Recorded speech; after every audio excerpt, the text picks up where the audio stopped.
Welcome to Kenton's videos. Enjoy the video. You start by importing and placing your clip in the timeline. Select it immediately so changes apply to that clip only. Use the Essential Sound workspace to see meters and waveforms. This helps you decide if gain or normalization is needed.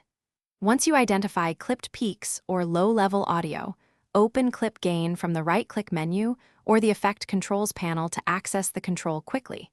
Make small adjustments first. This prevents unwanted distortion and preserves headroom for later mixing.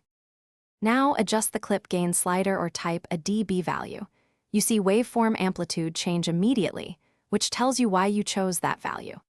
Once done, consider normalize all peaks to target -3 dB so headroom remains for mastering.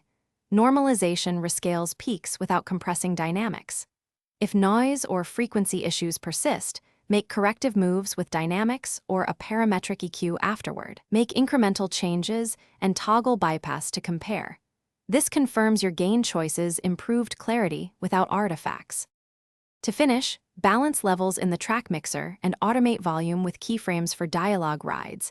This gives consistent loudness across scenes. Then render an audio preview and listen on headphones and monitors to catch clipping or pumping that the meters might miss.